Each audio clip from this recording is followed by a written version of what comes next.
Hello mga kapatid, kamusta po ang ating mga Thursday afternoon ngayon? O mga kapatid, eto na. Mga katanungan, sasagutin, mga alalahanin, lilinawin. Ito ang programang katuwang nyo sa usaping batas, serbisyo publiko at politika, maging sa kalusugan, pisikal man o espiritual. Ako po si Chicky Verhel, pansamantalang humahalili kay Cheryl Cosim dito sa Sagot Kita. Kami po ay napapakinggan nyo sa 105.9 True FM. Dito po yan sa Mega Manila, ha? 106.7 po sa Davao. Hello diha sa mga taga Davao o sa mga taga Cebu din ha. Nasa 101.9 kita din ha sa Cebu, no? So, timan-an ninyo kanang 101.9 diha. Kanang mga taga CDO, Cagayan de Oro, 101.5 po tayo dyan. City of Beautiful People, 99.9 sa Ormoc City at sa Tacloban po, 107.9 po ang True FM, mga kapatid. Bukod sa radyo, live din tayo sa True TV Signal Channel 19, okay? Maging sa Facebook at YouTube din, isearch lang ang True Network PH. Ayan, madaling-madali. Ito po ang ating question, mga kapatid. Question of the day. Fan ba kayo ng Meteor Garden? O diba? Mixed emotions ako dito parang bittersweet kasi parang gusto mo ma-excite. Yes! Fan ako ng Meteor Garden, pero alam naman po natin, no? Nabalitaan nyo naman po yung sad news na pumanaw na po si Barbie Sue, no? Siya po yung gumanap na Sunshine yun eh. Sunshine ba? Sunshine sa kinakikiligan nating series dati na Meteor Garden, no? Ayon sa mga ulat, nagkaroon po siya ng influenza-induced pneumonia. So, pag sinabi mong influenza-induced pneumonia na nangyari dahil sa influenza, ganun ba yun? Pero mga kapatid, hindi pa malinaw, no? Kung meron ding ibang komplikasyon. Ano nga ba ang influenza at ano nga ba ang pneumonia? At bakit nagkakaroon yan ang isang tao? Yan po ang ating dapat tanungin. Gaano kalaki ang chance na humantong yan sa kamatayan? Katulad nga po sa nangyari kay Barbie Sue. May mga simpleng paraan kaya para maiwasan ang karamdamang ito. Meron kaya? Ilan lang yan sa sasagutin ng ating guest expert, mga kapatid. Kaya tutok lang sa ating programang Sagot Kita, katuwang ang MX3. Ito na nga po ang ating question of the day. Paano? So, kanina question lang yon, preview lang yon. Patikim. Ito na po talaga ang question of the day. Paano mo pinapangalagaan ang iyong lungs o baga?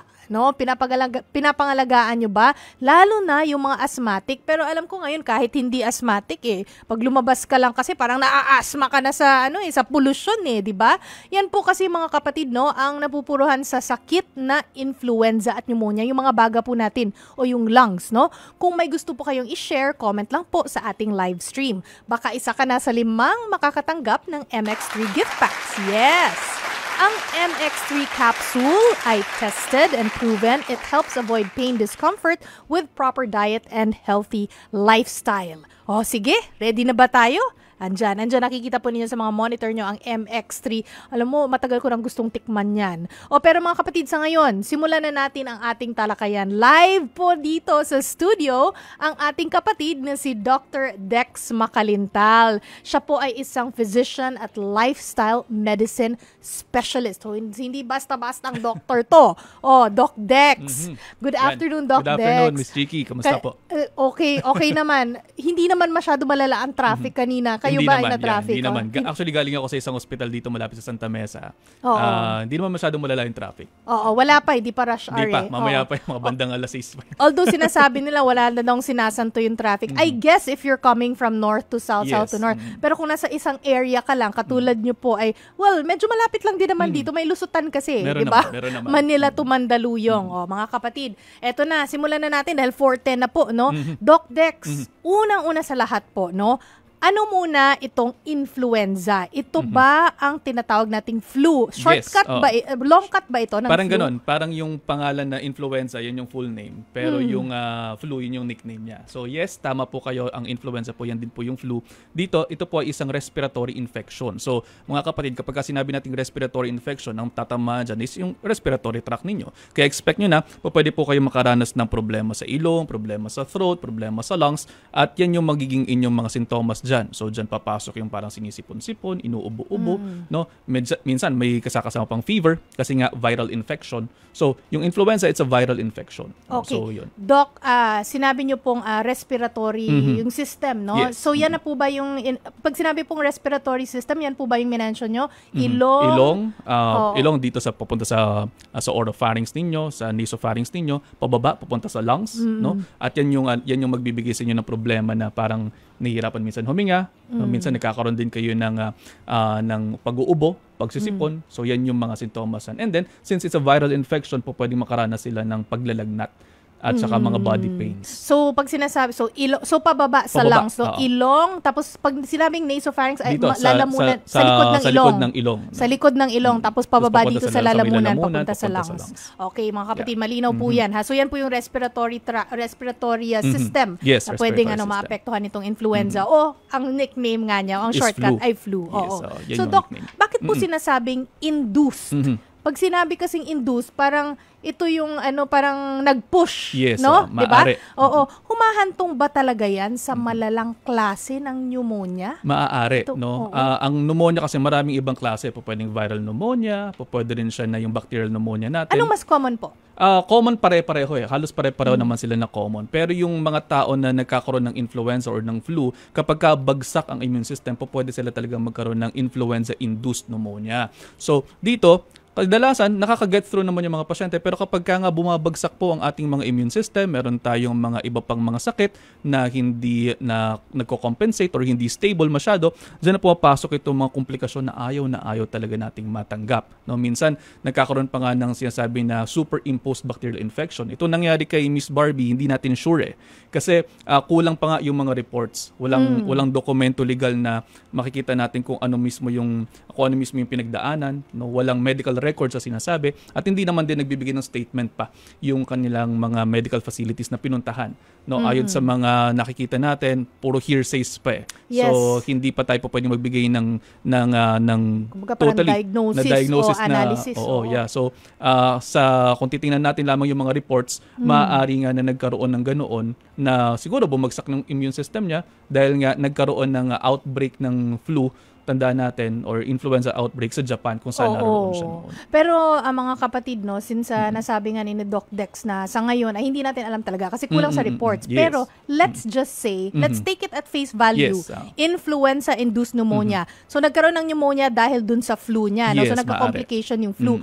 Ano-ano po ang mga senyales, ano-ano po ang mga signs na itong pneumonia mo, kung meron ka niyan, ay napupunta na, yung flu pala, ay napupunta niya nasa pneumonia, nagkaka-complication na. Yes, so una dyan, nagkakaroon ka ng fever, no? Tapos may kasama yung ubot-sipon. Usually yan lang naman eh. Pero kapag ka nagkakaroon ng hirap sa paghinga, no, yung parang nalulunod ka na kapag ka ikaw ay humihinga or humihiga ka ng onte, pwede kang nagkakaroon ng paglulunod na ng pakiramdam. Yan, medyo nagkakaroon na yan. Yung konting lakad mo, pagod ka na, pwedeng yun yung nagkakaroon ka ng pneumonia na sinasabi natin na influenza-induced. Or pwede rin naman na yung mga sintomas na yun, pwede rin related sa ibang mga bagay. Halimbawa, problema sa puso. No, halimbawa, kapag kasi meron tayong congestive heart failure, pwede din yung maramdaman. Ano po yung congestive heart failure? Congestive heart failure naman, kapag ka nagfi-fail na yung heart, no, sa pagpapump ninyo, hindi na masyadong efficient yung pagpapump niya, pwede rin kasing ganun yung mga sintomas. Yung parang nalulunod kapag ka nakahiga, no, so parang konting lakad lang ay pagod na kayo. So maaari din. That's why kapag ganun yung mga pakiramdam, best na pumunta na agad sa emergency room para nang sa ganoon ma-diagnose natin. Magpa-X-ray tayo, magpa-ECG tayo, tingnan natin kung ano yung mga imaging na po pwedeng gawin para ma-diagnose natin ang tama yung kaso. Sinabi po ni Doc Dex Makalintal po, no, na best talaga pag ganyan na yung mga nararamdaman po natin, yung mga parang nalulunod o alam nyo naman na meron kayong heart condition talaga, tapos nararamdaman nyo na yung mga ganyan na nalulunod, hirap na huminga, best to go to see a doctor. Pero paano po sa mga far-flung areas, no? Or paano pag sa puntong yun, hindi ka marunong mag-drive, hindi ka makapunta ng doktor, o ewan ko, hindi ka marunong siguro maghanap ng, or sobrang sama ng pakiramdam mo, hindi mo kayang maghanap ng way para magpapunta ng ambulansya sa'yo. Ano po ang pwedeng gawin? Meron bang pwedeng gawin? Kung very far-flung areas, no, well, best pa rin talaga na mag-call for help, no, hanggat maaari. Pero ang una dyan, kinakailangan magkaroon ng tamang air circulation din. Immediate first aid Immediate lang first ba? aid yan. Immediate first aid lang. So, dapat lagi kang merong kung merong brown bag, kung nahihirapan huminga po, pwede naman, no? And then kung hangga't maaari, kung mayroong oxygen na makukuhaan sa mga kapitbahay o kung saan man, mas maganda na mayroon. Pero sorry Doc cut lang ako kasi dun sa brown bag, baka nalilitos sila. Anong gagawin dito sa brown yung bag brown na ito? bag kasi paano siya makatulong? pwede rin kasi na nagpapanik lang din yung mga pasyente kapag gano'n, no? So, pwede kayong mag-brown bag, yung brown bag ninyo, ilagay nyo sa inyong ilong at saka sa inyong bibig, tapos hihinga kayo dito ng malalim at saka mag-inhale, exhale kayo dito. Pero, hindi ito yung magsosolve ng problema. Kung kayo yung nagpapanik, maaari lamang iyong makatulong ng kaunti. Pero, ang best talaga dito, magkaroon ng tamang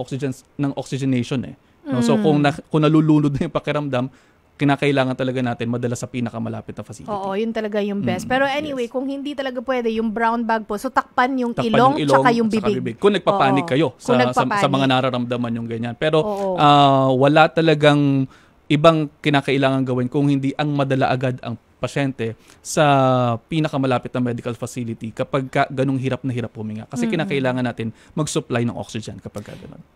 Mga kapatid, 4:17 po ng hapon. Kausap po natin ngayon si Dr. Dex Macalintal. Ako po si Chicky Verhel at ito po ang programang Sagot Kita. No? Mahalili ako pansamantala para kay Cheryl Cosim. Doc, itong influenza-induced pneumonia, iba ba to sa regular, may ganun ba? Regular pneumonia or yung usual, yung regular pneumonia natin. Yung kilala nating pneumonia. Yeah, yes, no? Meron din kasi meron kasi ding iba't ibang klase ng pneumonia.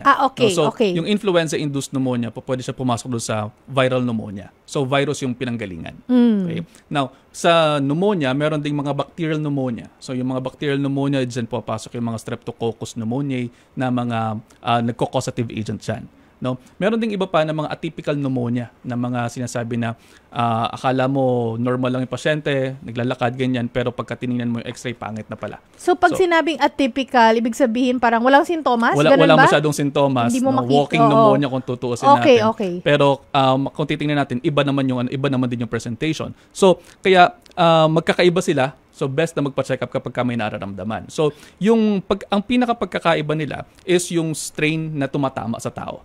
So kapag bacterial yung problema, kinakailangan natin ng antibiotics. Kapag viral, ito kinakailangan natin dito ng mga antivirals o palakasin natin yung ating immune system.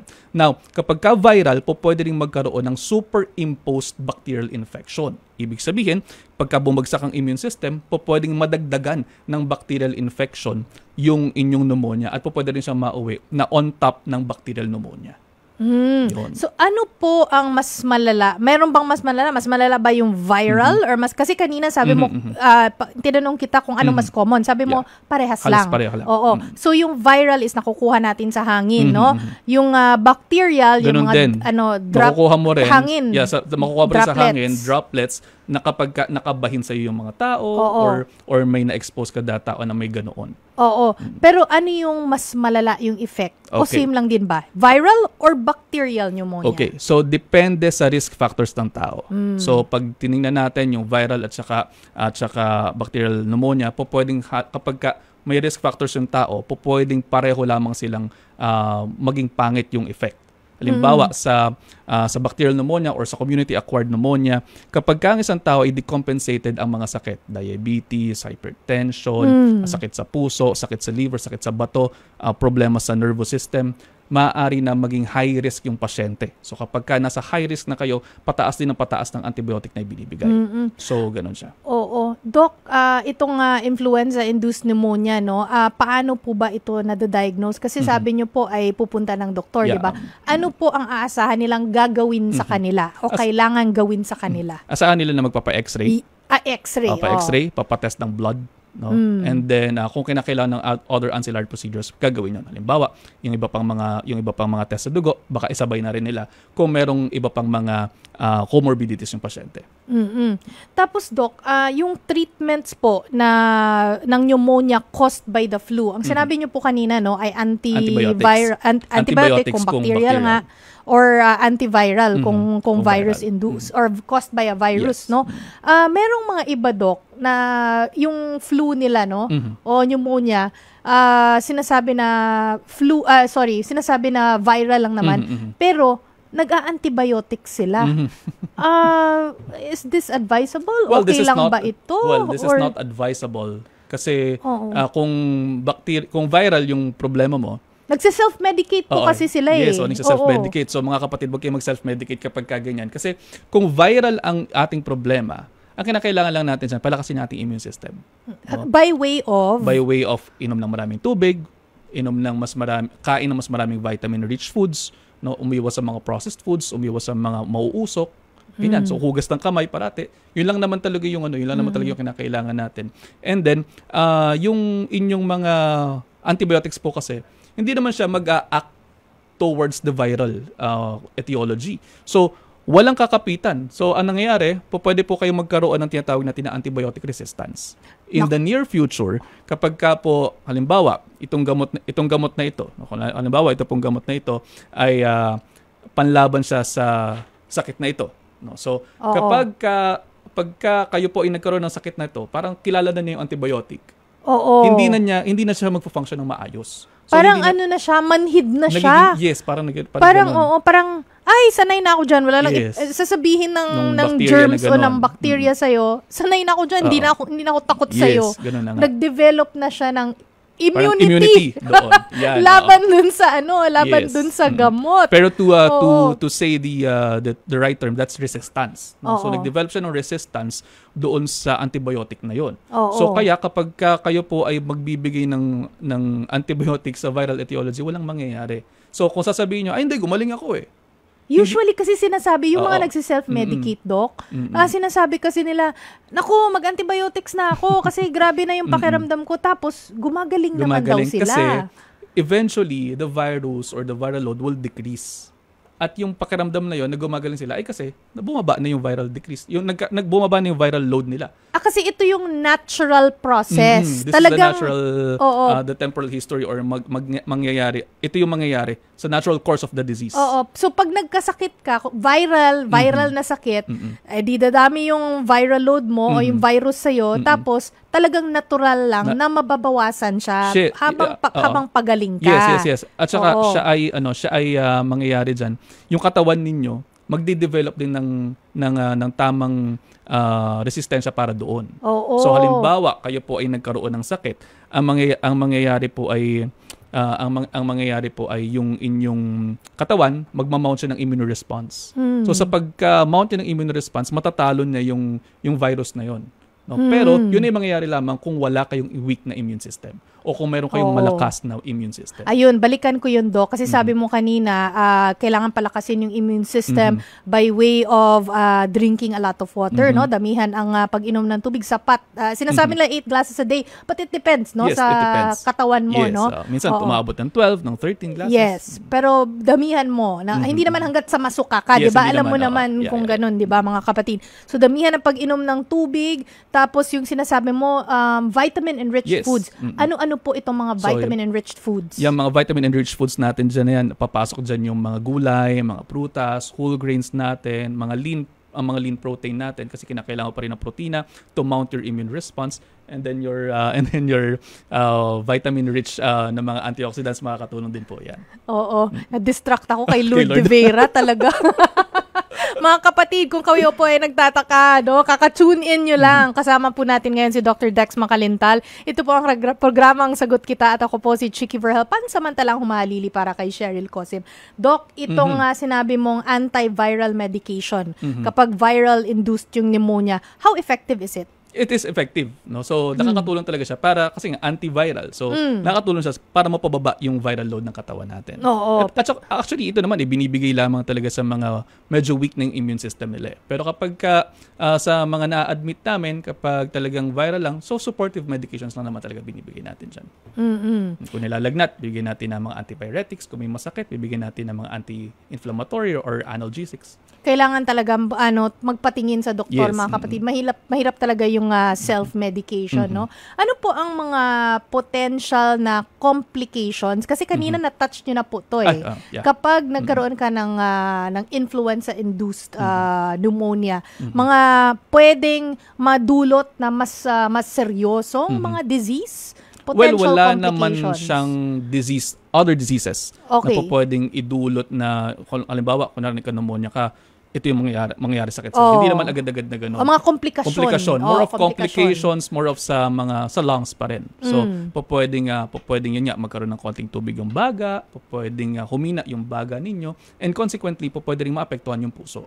So, tandaan natin that yung heart natin is very much related or anatomically related sa ating lungs. So kapag nagkakaroon ng problema yung lungs, pwede rin magkaroon ng problema yung inyong puso. Oo. Ano po ang mahilig talaga kasi sa timeline kasi gusto ko malaman kung saan ang ending, no? Saan ano ang course nito, gaano katagal ang course. Ano po ang usual, typical timeline ng flu po, Doc? Well, ang flu is within 5 to 7 days, no? Pwedeng mag-resolve. Minsan nag-extend lang yan ng mga 10 to 14 days depende sa ating immune system. Oo. Pag pneumonia naman po. Sa pneumonia, sa pneumonia gaano po katagal typically, usually? Usually 2 weeks magkakaroon na siya ng resolution kapag ka nabigay yung tamang gamot. Pero minsan yung mga medyo severe type ng pneumonia, pwedeng sila ay kinakailangan nila mag-recover within 6 months. Na meron bang mga cases na forgive the ignorance, Doc, no? Pero meron bang mga cases na kailangan ng maintenance, parang lagi may pneumonia ka na lang lagi, may ganun ba? Or tumitigil ba talaga yun? Tumitigil naman yung pneumonia. Pero kapag merong other problems, say for example, merong asthma, no, meron kayong problema sa puso, dyan papasok yung mga maintenance medications. Kunyari, bukod dyan, kung naninigarilyo po, no, yan, mga kapatid, yun yung mga problema natin. Pwede kayong mag-develop pa din ng mga COPD or chronic obstructive pulmonary disease na dahilan para magkaroon kayo ng laging hirap ng paghinga. No, so, yung paninigarilyo pa, wala pong maganda may dudulot sa mga buhay ninyo. Tigil-tigilan na po ninyo. Wala po ba talaga? Dahil minsan ang mga nakikita kong naninigarilyo, parang masaya naman sila sa mga buhay nila. Masaya sila sa mga buhay nila sa ngayon. Pero yun nga, ang problema ay sa bandang dulo, malaki po yung pagsisisi. Malaki ang pagsisisi. Mag-hello tayo dito sa mga nakikinig sa atin. Eto mga kapatid dito sa 105.9 True FM Facebook page. Hello dyan kay Revelina Almazan, kay Jevon Ohevon Gabuya, Joey Javier, and Lita Andriano. Mamaya mga kapatid, alamin natin kung paano makakaiwas sa influenza-induced pneumonia. Kung kayo ay may tanong, comment lang po sa aming Facebook live stream. Huwag kayong bibitiw mga kapatid dahil magbabalik ang programang Sagot Kita, katuwang ang MX3. To be honest, I'm not the person who just sit down. I always believe and stay positive. And if I'm in the low, I call God. Kia ora. Mabuhay. I'm Tess Becker. I'm Natasha May Becker, Mother. daughter. Best friends forever. And this is our MX3 story. Can you talk to us about your mother-daughter relationship? She's my world. She's my rock. She's been with me through thick and thin. She's more so my best friend than my mother.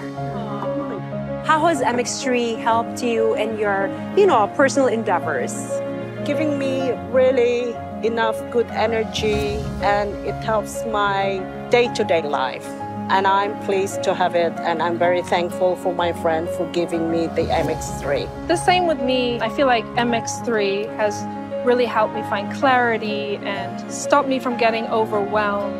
In the Bible, Proverbs 16:9, how has this Bible verse speak into your life, or how can you relate to this? I used to freak out and be stressed, like, I'm not where I'm meant to be in life. That proverb helps me get through life, that God establishes our steps. No one could ever help except yourself and God.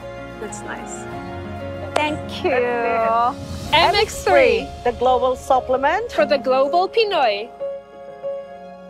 MX3. Dito ako believe. Yung kahalagahan na bilang Filipino chef, ipamahagi natin yung nalalaman nating Filipino cuisine para ma-happy rin sila dito na matikman nila araw-araw nandito lang tayo sa restaurant natin Filipino food. Maayong adlaw sa inyong tanan. Ako si Vicente Ramil Buyet de Loterio, proud Ilonggo chef dito sa Auckland, New Zealand. Ito ang aking MX3 story.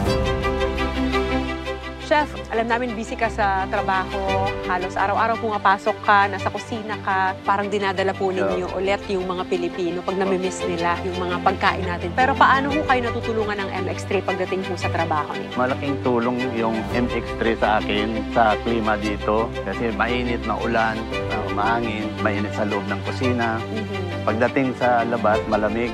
Kaya malaking tulong yung MX3 para sa aking kalusugan. That's nice. Chef, in Jeremiah 29:11, ito hong verse na ito, paano ho ba ito nangungusap sa buhay ninyo? Alam ko yung plano ko, may plano rin yung God sa akin na hopefully ibigay niya sa akin yung plano ko for the future sa pamilya ko. Ano ho bang plano ninyo para sa pamilya po ninyo? Isa yan, maging successful sila sa buhay nila, kaya mga anak ko, maayos yung buhay, hindi magkakasakit. Yeah, that's good. Thank you very much, Chef. Thank you, Miss Venus.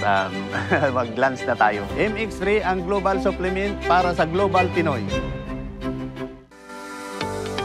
Before coming to New Zealand, we were praying hard kung ano ba talaga yung plans ni Lord. Came across this Bible verse which is Jeremiah 29:11. With that verse, parang doon kami nakapag-decide, okay Lord, ikaw na pong bahala sa amin.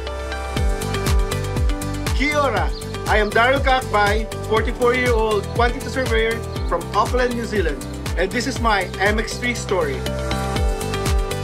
Oh, Daryl, good day. What aspect of your job has inspired you to be at your best? Lalo dito, how did MX3 help you cope up with this kind of work? I have to balance everything from the sports that I do with the stress sa work and also the time that I have to spend with my family. Kailangan mo nang may tutulong sa'yo in terms of yung mga supplements like MX3 and malaki talaga yung difference. I heard you're a hypertensive at 44. Yes. So how does it help you? MX3 capsule? Apart from the maintenance meds that I take, syempre yung MX3, may mga benefits siya na binibigay sa akin. It's natural.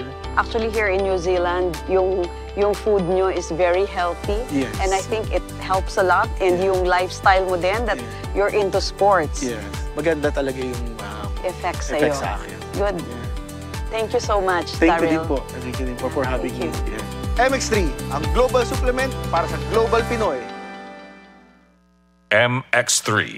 Dito ako believe. What I wish the most is for everyone to have healthy life, healthy well-being, so that we are able to pursue the life that we are looking forward. Kia ora, I am Lita Javier Ambion Lara, and I just turned 60 years old. I am a proud mother and lola to my unika iha Ayla, and this is my MX3 story. You are 60, but you still look very young and energetic. What brought you to MX3? MX3 has been my partner, I think, late part of 2016. It was introduced to me by my eldest daughter, being a cancer survivor. What I need most in any supplement that I am taking in is the antioxidant property. I don't feel I'm 60 years old. That's really nice. If there is one Bible verse that really resonates to your life, what is that?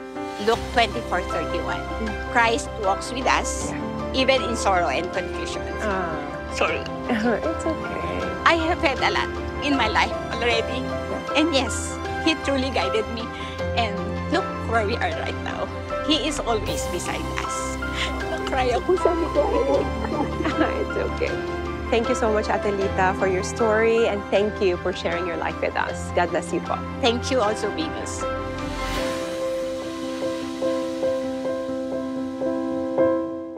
MX3. Dito ako believe. Ay, mga kapatid, nagbabalik po ang programang Sagot Kita. Ako po si Chicky Verhel at uulitin ko po ang ating question of the day.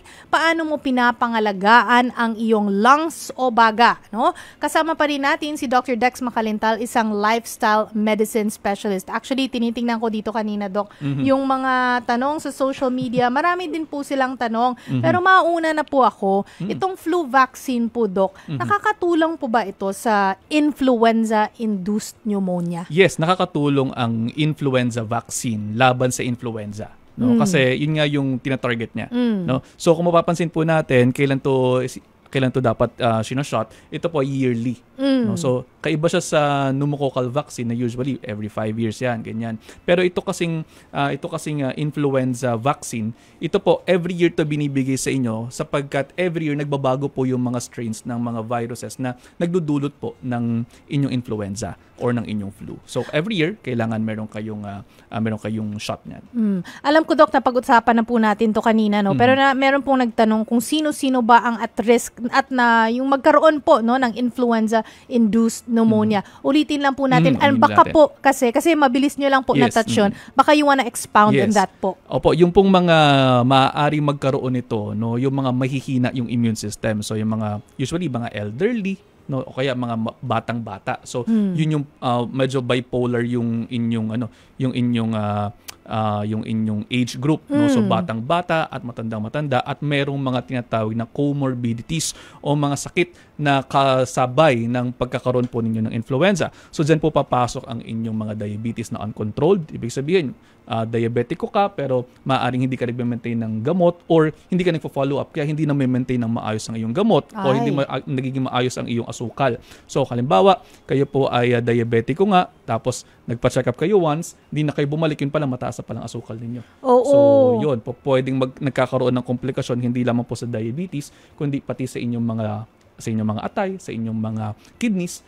Yun, problema din yun kasi kapag may problema po kayo sa bato, at risk din kayo ng severe case po ng pneumonia. No? So maaari din po yung mga decompensated heart disease. No? Kunyari, meron kayong sakit sa puso, hindi maayos yung pag-maintain ninyo dyan or hindi nagiging maganda ang panggagamot nyo dyan, problema din yan. Kapag kayo ay merong hindi rin maganda na neurologic disease, ayaw din po natin yan. Ano ibig sabihin po ng neurologic disease? Yung mga neurologic disease, so dyan yung kunyari may mga epilepsy kayo, yung kayo ay merong mga nervous system problems, may stroke kayo, ganyan. So hindi rin nakokontrol ng maayos. So yun yung mga at risk ng pagkakaroon nitong mga ganito. And again, yung mga weak yung immune system. So yung halimbawa na kayo ay may cancer, tapos kayo naka-immunosuppressants, mga ganyan. So yun yung mga medyo at risk sa pagkakaroon ng mga sakit na dapat sana inokontrol ng ating katawan. Oo, that's why very important yung mga maintenance medicine na tuloy-tuloy.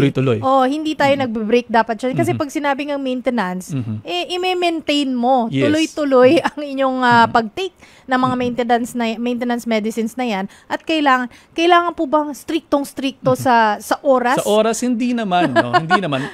Best na ganon. That's the best case scenario. Pero sino ba yung taong makakaya na makagawa noon ng sobrang stricto. Parang wala naman yata na on the dot, kunwari alas 8 lang talaga.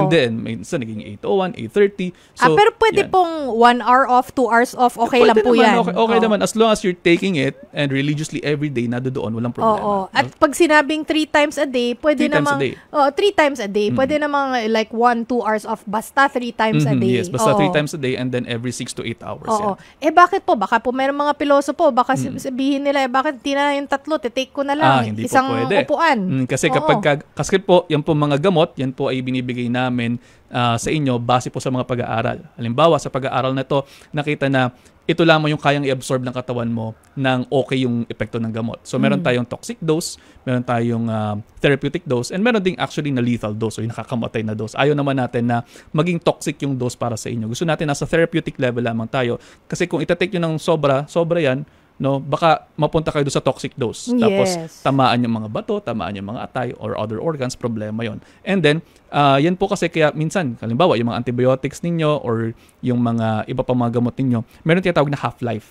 So, ibig sabihin, yung kapag kayo uminom ng gamot, no, kalahati nung dose ng gamot ay nawawala na at this time. So, halimbawa, within 8 hours, nawawala siya, kailangan mong i-replenish, parang gano'n. Half-life. Half-life ang tawag doon. Oo, may kantang Half-Life. Alam niyo yan, Doc, dati? Ay, bata pa si Doc Dex hindi niya yan alam. Meron din namang half-crazy. Mas luma yan. Mas luma yan. Doc Dex, si Mary B. Villegas may tanong dito. Sabi niya, good day po. Ako ay isang senior citizen, 64 years old. Every year ay nagpapa-flu vaccine ako at pneumonia vaccine every 5 years daw. Ask ko lang po kung makakaiwas ba sa mga komplikasyon kung bakunado. Salamat po. Yes, very very good question kay Mama, no. Kasi yan ay nakakatulong na mag-lessen yung complication kasi nalilesen din natin yung chance na magkaroon kayo ng sakit. No? So halimbawa sa 1,000 na mga na maaaring tumama sa inyo. So nababawasan niyo na dun sa mga common. So nababawasan niyo na yung mga common na po pwedeng tumama sa inyong sakit. So halimbawa apat na strains, no. Kunyari 4 na strains yan na meron kayo na sa katawan ninyo, and then merong 5 na strains na po pwedeng tumama, yung 4 pwede nang masangga. Ano ka na, may shield ka na kumbaga sa 4. Pag sinabing strain, 4 na klase. Oo, 4 na kinds, 5 kinds. Oo. Ito, Doc, alam ko na-touch mo na rin to kanina, no? Itong kung makikita ba yung sa X-ray ang pneumonia. Yes. Tama po ba, Doc? Makikita ang X-ray sa pneumonia and maybe you also want to expound on that. Yes, makikita po natin sa X-ray ninyo kung meron kayong signs ng pneumonia. So nakikita natin yung densities na tinatawag o yung mga patsi-patsi dun sa lungs ninyo kapag po kayo nagpapa-X-ray. Also, nakikita din natin dyan kung ano yung type ng densities na nakikita natin. Ito ba ay nadudoon nakakonsentrate sa isang lugar? Ito ba ay kalat? O ito ba ay hindi siya mukhang pneumonia, baka tuberculosis ito. So, maraming po pwedeng makita sa X-ray. Okay, Doc, pero since yung tuberculosis na mention ni Doc, no, pero let's focus on pneumonia muna. Pneumonia, Oo, itong pneumonia, Doc, kunwari po, Doc, no, kasi kanina sinabi niyo na po kung anong dapat gawin. Magpunta naman dapat ng doktor. Pero what if ikaw ay may family member or kasama sa bahay, no, na merong pneumonia, ano pong dapat na gawin o ano dapat ipaalala sa kanila for patient care? Okay. For patient care, kinakailangan bantayang maigi kung hindi nagde-deteriorate yung kaso. No, that's number 1. Number 2, bigyan ng mas maraming pagkain na masusustansya katulad ng nasabi natin kanina. Gulay, prutas, whole grains, mga ganyan. And then, i-take yung mga gamot na ibinigay sa inyo ng inyong mga doktor. And then, kinakailangan din well-ventilated yung area. Ay, ganun pa rin. Yes, okay, kailangan well-ventilated pa rin. Kasi kahit sabihin ninyo na na may sakit yan, huwag niyong ikukulong. Huwag niyong ikukulong ng kulob na kulob. No? So, mas maganda, meron pa rin pong ventilation para nang sa ganun po ay naglalampasan pa rin po yung hangin sa kanya para mag-circulate ng tama yung hangin. Kasi kung hindi, nakakulob pa rin yun doon. Nandun pa rin yung yung pinanggagalingan. Paikot-ikot. Doc, ito po, Doc, hindi ko alam kung nang-iinis lang to, Doc, pero just in case, meron ding mga naniniwala sa ganito, no? Sabi ni Jin Woo, totoo po ba na magkakatubig yung baga pag laging nakahubad? Siguro pag natutulog, naghuhubad to. Baka. Kasi maganda rin naman maghubad pag natutulog, di ba? Yes, okay din naman yun. Pero hindi po kayo magkakaroon ng tubig sa baga kapag kayo ay laging nakahubad. No? Magkakaroon naman kayo ng tubig sa baga kung kayo po ay mayroong infection, kung meron kayong sakit sa puso at meron kayong sakit sa baga. Yan. At saka kung nagkakaroon din ng problema minsan sa atay, sa ganyan, pwede rin po talaga na magkaroon ng tubig sa baga. So, pero hindi yung kapag kayo ay nakahubad, no, natutulog kayo na nakahubad o naglalakad kayo sa lugar ninyo, tumatambay kayo na nakahubad, hindi agad-agad kayo magkakaroon po ng tubig sa baga. Not that pinopromote natin na maghubad kayo sa labas. Pero hindi yun yung magiging dahilan ng pagkakaroon ng tubig sa baga. Same thing na hindi rin yun ang dahilan ng pagkakaroon po ng pulmonya kapag kayo ay nababasa ang likod. Common belief din yun, no? Para paniniwala. 4:45 po ng hapon, kausap po natin ngayon si Doc Dex Macalintal. Ito po ang programang Sagot Kita. Doc, si Solly Del Rosario, may tanong po, ano po ang mga kailangan gawin upang mapanatiling malakas ang ating resistensya? Ito po ay nasabi na ni Doc Dex, no? Yung uminom na maraming tubig, sapat na tubig. Again, hindi to the point na masusuka ka na. Kumain ng prutas, gulay, and mga whole grains. Pag sinabing whole grains, grains nga pala, Doc. Yan. What are the options? Okay, mga wheat bread, mga brown rice, yung mga... Anungkot naman yan, Doc. Wheat Masaya bread, yun. brown rice. Yes, at pero samahan nyo rin po ng mga other starchy foods katulad ng mga sweet potatoes, yan mga kamote, ganon. Makakatulong din yan sa inyong mga kalusugan kasi may mga may mga antioxidants yan. Okay lang po ba ang kamote lagyan ng butter? Okay lang po minsan-minsan pero wag araw-araw. Same thing with inyong saging nilalagay nyo ng butter. Okay din naman pero wag naman araw-araw. Okay. Si Relme Valcueva po, Doc. Sabi niya, Doc, paano po ang best way para makaiwas sa pneumonia? Sapat na po ba ang pag-inom ng vitamin C, paggamit lagi ng face mask, at maintenance na hygiene? Tama, sapat yun. na po ba yun? Sapat na ba yun? Meron kang na-miss na isa, yung vaccination.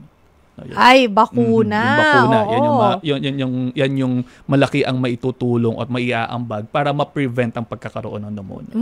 Okay. Bakuna, mga kapatid. Bakuna. Importante. Yan yung kulang. How often nga po ba ang bakuna? Ang bakuna, again, yung sa flu every year. And then kapag kayo po ay a candidate for pneumococcal vaccine, halos every 5 years po pwedeng ibigay. So hindi po pala yun kasi pneumonia parang halos lahat pwede naman ng flu vaccine pala. Yung pneumococcal vaccine pneumococcal, depende meron yan. Depende yan. Kung kayo naman po ay malakas ang resistensya, usually hindi nagbibigay, pero depende pa rin po sa mga risk factors natin. Yung mga nabanggit natin kanina, if you have the range diseases, nagbibigay tayo. No, pero kapag kayo ay mga 50 and above, yan dyan nagbibigay na dyan ng pwede na po magbigay dyan ang inyong mga doktor ng pneumococcal vaccines. Kaya sinabi kanina ng senior citizen natin, yes, every 5 years siya. Okay.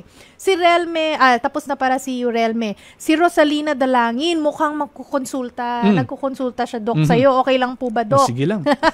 Sabi niya, Doc, ako po may influenza, 1 linggo na, tuyo lalamunan ko po, tapos barado ilong, nahirapan na ako huminga, mainit ang katawan, nilalamig. Totoo po ba na bumagsak ang resistensya ko dahil sa iniinom ko na steroid? Dahil nag-allergy po ako o nagka-allergy po ako, madami ako sugat sa kamay, leeg at mukha, steroid po nireseta sa akin. Bali, 3 linggo po ako nag-steroid, hindi naman po diretso. Bali, 1 linggo po, sa 1 buwan, meron po ako skin asthma. Bali, nagsimula po, nagsugat-sugat ang kamay ko, August hanggang January. So, dami nun August hanggang January. Oo.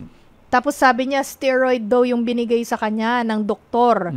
Oo, yung nireseta sa kanya. 3 linggo daw, nag-steroid siya, hindi naman po diretso. Bali, 1 linggo po sa 1 buwan. Meron po ako skin asthma. Parang ang dami niyang conditions. Ang dami niyang conditions. So, it's actually not just the steroids, but also the other conditions that are affecting her health right now. Kasi yung steroids na 1 week for every month, okay lang naman, hindi naman yun mismo babagsak. Pero since si ma'am ay mukhang may skin asthma, mukhang meron din siyang tinatawag na atopy o yung problema sa immune system talaga. So doon pa lang sa yung isang history pa lang na may skin asthma, pwedeng meron din siyang iba pang mga sakit na nagpapahina ng kanyang immune system. Kamusta? Kung ako, doktor ninyo, tatanungin ko po kayo, ano po ang inyong asukal? Kamusta po ang inyong asukal? Kamusta ang kontrol ninyo ng inyong asukal? Kamusta pa ang iba ninyong ang iba pa ninyong internal organs? Kasi kung tumataas din yung cholesterol, kung tumataas din po ang inyong asukal nga, pwedeng yun na nagpapahina ng inyong immune system, not actually the steroids. No? Kasi super short course lang naman No, kung super short course lang naman, 1 week lang naman, hindi naman yun yung magdudulot ng na magkakaroon agad kayo ng pneumonia. Hindi naman yun ganun So, maaaring matagal nang mahina ang immune system ni ma'am. So, ano pong advice po natin kay Rosalina Dalangin po? Ang advice natin, go back to your doctor para makapag-suggest tayo ng tamang treatment plan para po sa inyo. And then, kinakailangan, i-round the clock nyo muna po yung inyong paracetamol para maibsan yung kanyang parang pagdalagnat. Oo, nilalagnat siya may flu Tapos kasi doon ako nag-aalala sa sinabi niya na parang nanunuyo yung lalamunan. Yes. So kung nanunuyo ang lalamunan, parang mas maigi na i-check din natin talaga yung asukal.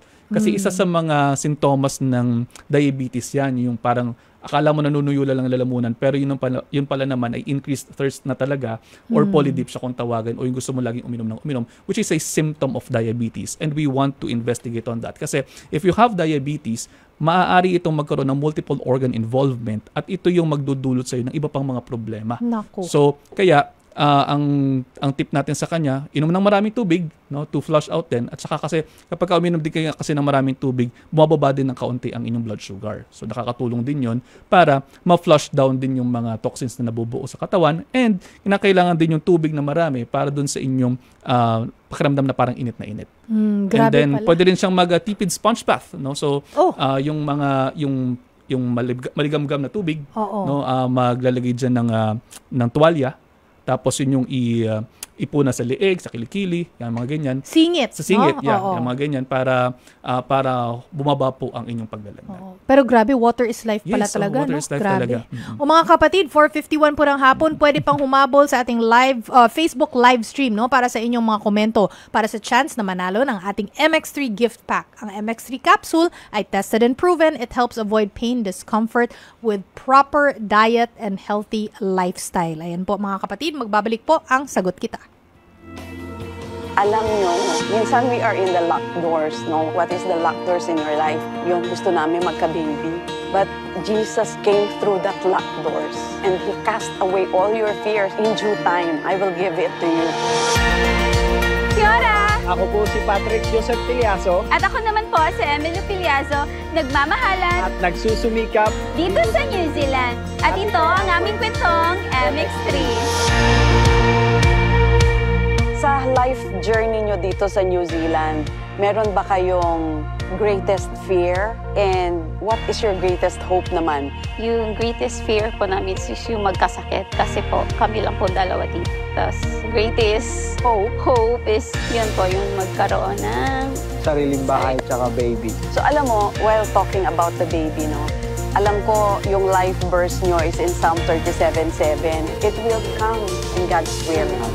So punta tayo sa MX3. What made you introduce MX3 to Pat? In-encourage ko po siya na mag-take ng MX3 kasi napaka-daming health benefits nito. Salamat po sa MX3 kasi nasusustain po yung lakas namin. Malaking tulong po sa trabaho. Nawawala po yung pagod namin dahil doon. Thank you so much for having this interview with you. Salamat din for taking MX3. Salamat din po sa privilege. MX3, ang global supplement para sa global Pinoy. Mga kapatid, nagchichikahan po kami dito ni Doc Dex Makalintal, no? Ang ating question of the day po, paano mo po pinapangalagaan ang iyong lungs o baga? Kasama pa rin natin again si Doc Dex Makalintal, isang lifestyle medicine specialist. Ito po, silipin na po natin ang mga sinabi ng ating mga netizens. Unahin ko na po dito si Bambam Berente, Bok tuloy, Doc, nakakatulong po ba ang pag-iwas sa malalamig na inumin pag may sipon at sa halip ay umiinom ng tubig na maligamgam? Pareho lang yung tubig na maligamgam, tubig na malamig, pare-pareho lang yan tubig. Okay, no difference. Si Max Baredo, sabi niya, magandang araw po, sa loob po namin, palagi po akong nagpapag ng mga alikabok. Mahalaga din po na dapat malinis ang paligid, lalo na sa tahanan at magkaroon ng regular na check-up sa doktor. So sinasagot yung ating question of the day, no? Si Myla Sanchez, sabi, Doc, kapag ba nagamot na ang pneumonia, gaano kalaki ang chance na magkaroon ulit ng possible bang mas malala na? Well, yes. Pwede pa rin kayo magkaroon ng pneumonia kapag mayroon pang ibang mga bacteria na pumasok sa inyong mga lungs. Si Francis Ford, sinabi, pinapangalagaan ko ang aking lungs sa pag-iwas sa first-hand, even second-hand smoke sa paligid natin. I wear mask sa crowded area na mas acceptable nowadays since galing tayo sa pandemic few years ago. Ayan. Tama ang sabi rin niya, ang sabi din niya, I also make sure to maintain healthy immunity para may panlaban sa mga airborne infection. Okay. Tama. Si Edith Dabo, sabi niya, nagpapabakuna ako ng anti-pneumonia vaccine. Sabi ng doktor, lifetime. Pero bakit kapag nagkakaroon ng flu, ang mga kasama ko, nahahawa pa rin ako? Sa x-ray ko, wala naman nakikita. Well, yes, kasi nga, merong lamang ilang mga strains na puprotektahan po kayo kapag kayo nagpapabakuna. So, hindi naman natin matatanggal ng lahat-lahat yan. Kasi ang dami nila. So, and also, yung mga viruses po, they mutate.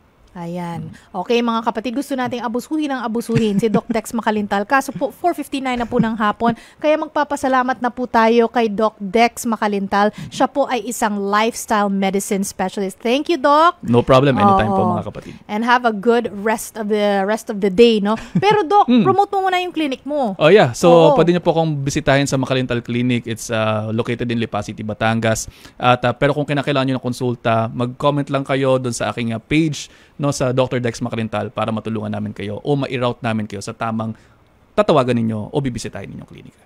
Thank you again, Doc. Sana hindi kayo matraffic. Alam ko namang hindi kayo matatraffic eh. Mga kapatid, narito po ang mga maswerteng nagwagi ng MX3 gift packs. Ang isa po dyan ay si Edith Dabo, Roger Giliba, Rodelyn Lopez, Mark Mendez, and Myla Sanchez. I-message nyo po sa Facebook ng Sagot Kita with Cheryl Cosim ang inyong contact number at address ha. Again po ha, contact number and address po yan mga kapatid. O dyan po nagtatapos ang ating isang oras na tanungan at sagutan. Sa ngalan ni Cheryl Cosim, ako po si Chicky Verhel. Sagot Kita.